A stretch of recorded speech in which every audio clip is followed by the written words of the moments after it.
राजा बलि बोले गुरुजी कौन है? बोले राजा ना तो ये कोई बावन है ना कोई ये तरेपन, ये तो साक्षात भगवान विष्णु है। अगर तुमने संकल्प किया तो तुम्हारे पास में कुछ नहीं बचेगा। राजा बलि बोले गुरुजी हमारे तो दोनों हाथों में लड्डू, अगर ये साक्षात भगवान विष्णु है सब कुछ लूट के ले जाए तब भी लोग यही कहेंगे कि भगवान राजा बलि के यहाँ मांगने आए। और अगर ये साधारण ब्राह्मण है तो ये 3 से 3.25 भी नहीं लेंगे। अब तो राजा बलि राम जारे में जल लेके आए, भगवान को दिया और संकल्प लेने लगे। तो गुरु शुक्राचार्य जी ने देखा कि राजा बलि लूटने जा रहा है, तो गुरु शुक्राचार्य जी ने क्या किया, सूक्ष्म रूप लिया और राम जारे के भीतर बैठ गए। जल बाहर नहीं आने, तो सज्जनों जल नहीं आने दिया तो मेरे भगवान जिस कुसा के आसन पे बैठे थे उसमें से एक कुसा का टुकड़ा निकाला और उसको राम झारे की नली में चलाया है। जैसे ही राम झारे की नली में चलाया तो अंदर बैठे थे शुक्राचार्य जी कि उनकी एक आंख फूट जाती है। बोलो श्री कृष्ण भगवान की। एक आंख फोड़ दी भगवान ने शुक्राचार्य महाराज। क्यों? क्योंकि मेरे भगवान कहते हैं कि धर्म के काम में कभी भी कोई अड़चन नहीं डालनी चाहिए। कोई भी धर्म का कार्य हो रहा हो तो उसमें कभी किसी को मना नहीं करना चाहिए। अगर हमसे अच्छा बने तो हम अच्छा करें और अच्छा नहीं बने तो हाथ जोड़ के चुप रहे, लेकिन कभी किसी को मना नहीं करना। क्योंकि धर्म के कार्य में जो बाधा डालता है, धर्म के काम में जो अड़चन डालता है, तो मेरे गोविंद उसके जीवन में अड़चन डाल देते हैं। इसलिए जितना हो सके धर्म के काम में व्यक्ति को सहयोग करना चाहिए, लोगों से सहयोग करवाना चाहिए, लेकिन कभी किसी को मना नहीं करना चाहिए। आज शुक्राचार्य महाराज ने राजा बलि को दान देने से मना किया तो मेरे भगवान ने क्या किया, एक आंख फोड़ दी। शुक्राचार्य निकल करके और वहां से चले गए। अब तो राजा बलि ने भगवान को प्रणाम किया और कहा कि प्रभु नाप लीजिए जहां से भी आपको अच्छा लगे। जैसे ही भगवान को प्रणाम किया तो आज मेरे भगवान बावन ने अपना विराट स्वरूप बना लिया है। बोलिए विराट भगवान की। आज भगवान ने अपना विराट रूप बनाया और इतने बड़े हो गए, भगवान की हजारों करोड़ों किलोमीटर बड़े हो गए। इतने बड़े भगवान हो गए कि आज इनका चेहरा तो दिखाई नहीं दिया राजा बलि को। अब तो भगवान ने 3 पग भूमि को नापा है। कैसे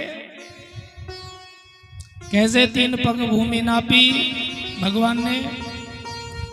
पृथ्वी नापी एक में और दूजे में आकाश, तीजा पग किधर ये सब असुर निराश। एक पग में तो पूरे पृथ्वी लोक को नाप लिया भगवान। दूसरे चरण में दिशाओं सहित पूरे आकाश को नापा और दूसरा चरण ब्रह्मांड को फोड़ करके ब्रह्मलोक तक पहुंचा। वहां पर ब्रह्मा जी महाराज ने भगवान के चरण धोए और चरणों का जो जल था उसको अपने कमंडल में ले लिया। उसी जल को जिसे हम अपने मस्तक पे धारण करके और अपने आप को कृतार्थ करते, जिसे हम लोग गंगा जी के नाम से जानते हैं। बोलो गंगे मैया की हो। अब तो राजा बलि के पास भगवान जी आए और बोले कि राजा बलि बड़े त्रिलोकीनाथ बन रहे थे, बहुत कह रहे थे कि जो इच्छा है जो मांग लो। अब मैंने 2 पैंड में तेरा सब कुछ नाप लिया। अब बोलो राजा बलि तीसरा पग कहाँ धरूं? और जो व्यक्ति संकल्प करके पूरा नहीं करता है उसको तो नरक में जाना पड़ता है। तो राजा बलि बोले कि प्रभु नरक में जाना पड़े इस बात की मेरे को चिंता नहीं, दुख है तो इस बात का कि एक ब्राह्मण को दिया हुआ वचन मेरा झूठा हो जाए। हे प्रभु आप एक बात बताओ, धन बड़ा होता है या धन का मालिक बड़ा? तो भगवान बोले कि राजन धन का मालिक जो है धन से 100 गुना बड़ा। राजा बलि बोले कि प्रभु अभी आपने मेरे धन को ही तो नापा है, ये धन का मालिक तो बाकी है। कृपा करके आप मुझे भी नाप के और अपने संकल्प को पूरा। आज राजा बलि ने अपने आप को भगवान को अर्पण कर दिया। आज बलि ने जब अपने आप को अर्पण कर दिया तो मेरे भगवान प्रसन्न हो गए, भगवान खुश हो गए और बोले कि राजा वास्तव में तुम धन्य हो, वास्तव में तुम बहुत बड़े दानी हो। तुम्हारा सब कुछ नष्ट हो जाने पर भी तुमने अपने आप को अर्पण कर दिया। तुमसे बड़ा दानी और कौन हो सकता है? वास्तव में तुम बहुत बड़े दानी। दान करना हर किसी के बस की बात नहीं है। हम संसार में चाहे कितना भी खर्च कर देंगे लेकिन दान देना हर किसी के बस की बात। दान वही व्यक्ति दे सकता है जिसका परमात्मा के प्रति भाव होता है, जिसका मन भगवान में है वही व्यक्ति दान दे सकता है। संसार के कामों में लाखों रुपए हम खर्च कर सकते हैं, हारी बीमारियों में लाखों रुपए लगा सकते हैं, लेकिन भगवान के यहाँ धर्म के कामों में दान देना बड़ा मुश्किल काम है। हम लोग बोलते तो है कि तेरा तुझको अर्पण क्या लागे। हम बोलते तो सब है कि भगवान ये सब आपका है, ये सब आपकी कृपा है, हमारा कुछ भी नहीं। और अगर हम बोलेंगे कि भाई एक दिन भगवान की पूजा कराओ, 1000-2000 रुपए का खर्चा है, एक दिन पूजा पे बैठो, तो क्या करेगा? वो आएगा ही नहीं कथा सुनने के लिए। हाँ, कथा सुनने ही नहीं आएगा, क्योंकि अगर हमने 1000-2000 रुपए का खर्चा बता दिया तो आना ही बंद कर देगा और सोचेगा अगर जाएंगे तो पंडित जी पूजा की कहेंगे और पूजा कराई तो कर जाओ। और ऐसे बोलते हैं कि तेरा तुझको अर्पण क्या लगा। तो कहना बड़ा आसान होता है लेकिन करना बड़ा मुश्किल। आज यहाँ राजा बलि ने जब अपने आप को अर्पण कर दिया तो भगवान खुश हो गए और भगवान बोले कि राजा मैं तुम्हारे दान से खुश हूं। और व्यक्ति जब दान देता है तो मेरे सज्जनों दान देता तो है लेकिन दान देकर के वह अभिमान कर लेता। दान देकर के वह अभिमान करने लग जाता है और वो लोगों को बोलने लग जाता है कि भाई मैंने ये काम ऐसा किया।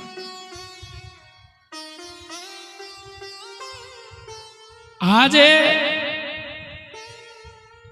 बलि राजा के दान से भगवान प्रसन्न हुए और कहने लगे कि राजा मैं तुम्हें आया था चलने के लिए लेकिन तुम्हारे प्रेम ने तुम्हारे दान ने आज मुझको चला। तो आज मैं तुम्हारे दान से इतना प्रसन्न हूं, इसलिए राजा जो भी तुम्हारी इच्छा हो मांगो।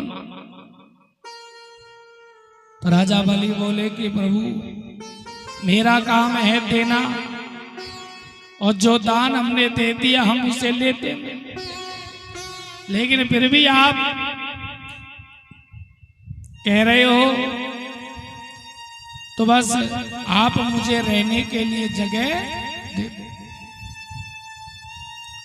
तो भगवान कहने लगे कि राजा जाओ मैंने तुम्हें शुतल लोक का राजा उसे मैंने नहीं ना पाया अभी तक, अब तो राजा बलि को शुतल लोक दे दिया। भगवान बोले राजा मैंने तुमको रहने का स्थान तो दे दिया लेकिन मैं तुम्हें कुछ और देना भी चाहता हूं, इसलिए और कुछ मांगो तुम राजा बलि। तो राजा बलि बोले प्रभु अगर तुम कुछ और देना चाहते हो ना तो बस मेरे को एक ही वरदान दो कि जब भी मैं अपने सुतल लोक में बाहर आऊं अंदर जाऊं तो आपकी झांकी के दर्शन करूं, ये वरदान दे दो। भगवान बोले राजा ये तो जब ही होगा जब मेरे को तुम्हारा चौकीदार बनना पड़ेगा। तो आज देखो भगवान को राजा बलि ने चौकीदार बना लिया। आज भगवान पहरेदार बन गए राजा बलि के। अब तो राजा बलि के यहाँ भगवान पहरा करने लग गए, इनकी ड्यूटी लग गई राजा बलि के यहाँ द्वार पे। अब तो ये बैकुंठ में नहीं पहुंचे तो माता लक्ष्मी जी चिंता करने लगी कि हमारे स्वामी किधर चले गए, इतने दिन हो गए अभी तक आए नहीं। तो देवर्षि नारद जी महाराज से माता लक्ष्मी जी कहती है, माता लक्ष्मी जी नारद जी महाराज से कह रही है क्या? बोलो श्री कृष्ण भगवान की। ओ मेरे कहाँ गए भरतार, ओ मेरे कहाँ गए भरतार, लक्ष्मी फूट फूट कर रोवे। ए मेरे कहाँ गए भरतार, लक्ष्मी फूट फूट कर रोवे। ताली बजाते हुए भाव से अरे फूट फूट कर रोवे माँ लक्ष्मी, फूट फूट कर रोवे, फूट फूट कर रोवे हो लक्ष्मी, फूट फूट कर रोवे। ए मेरे कहाँ गए भरतार, लक्ष्मी फूट फूट कर रोवे। प्रेम से सभी बोलते हुए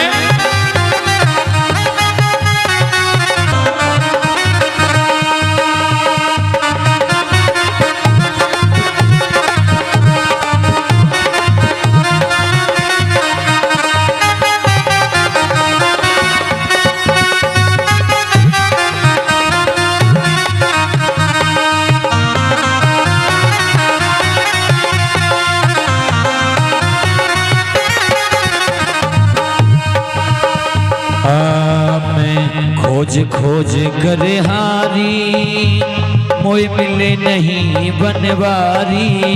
मैं खोज कर हारी मोय मिले नहीं बनवारी।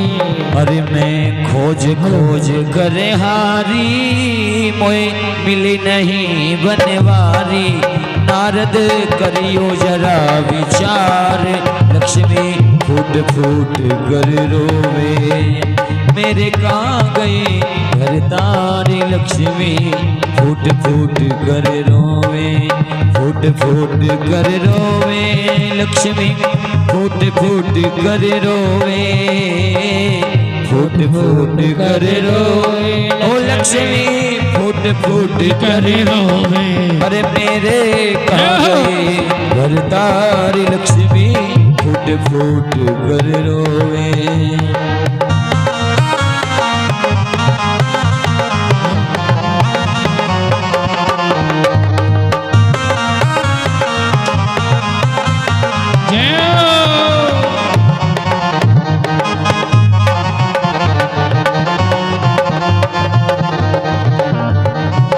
माँ लक्ष्मी कहने लगी नारद थोड़ा विचार करो, मैं खोज खोज के बहुत हार गई। अरे नारद ने गिरा उचारी प्रभु कर रहे चौकीदारी। नारद ने गिरा उचारी प्रभु कर रहे चौकीदारी। नारद कहने लगे मातेश्वरी वो तो वहाँ स्वतन लोक में पहुंच गए बलि राजा के, और राजा ने उनको चौकीदार और बना रखा है अपना। अरे नारद ने गिरा उचारी वो प्रभु कर रहे चौकीदारी। जाकर देखो बलि के द्वारे लक्ष्मी फूट फूट कर रोवे। अरे मेरे कहाँ गए भरतारे लक्ष्मी फूट फूट कर रोवे। लक्ष्मी फूट फूट कर रोवे। लक्ष्मी फूट फूट कर रोवे। राधे श्याम। तो इस प्रकार से नारद जी महाराज ने बताया है कि भैया भगवान की तो राजा बलि के यहाँ ड्यूटी लग गई है, ड्यूटी। अब तो माता लक्ष्मी जी सुतल लोक में आती है और सुतल लोक में आकर के और राजा बलि को राखी बांधती है। धर्म का भाई बनाया है, राजा बलि को धर्म का भाई बनाया है और राखी बांधी। तो राजा बलि बोले बहन मांग तेरे को क्या चाहिए। तो माता लक्ष्मी कहने लगी कि भैया आप मुझे देना चाहते हो तो यह चौकीदार को दे दीजिए। तो आज माता लक्ष्मी जी के कहने पर और भगवान को छुट्टी मिल जाती है। बोलो श्री कृष्ण भगवान की जय हो। तो यहाँ मेरे सजनों देवउठनी एकादशी जो आती है ना, उस दिन भगवान सुतल लोक को छोड़ के और बैकुंठ में चले गए। और देव सोनी एकादशी आती है तो भगवान राजा बलि के यहाँ आके चौकीदार बन गए। माता लक्ष्मी जी ने राजा बलि को भाई बनाया, धर्म का भाई, राखी बांधी। तो उस दिन से ये रक्षाबंधन का त्योहार मनाने लगे। उस दिन से ये रक्षाबंधन का त्योहार प्रारंभ हो गया, जो आज भी हर बहन अपने भाई को राखी बांधती है। बोलो श्री कृष्ण भगवान की जय हो। बोलो बाके बिहारी लाल की जय हो।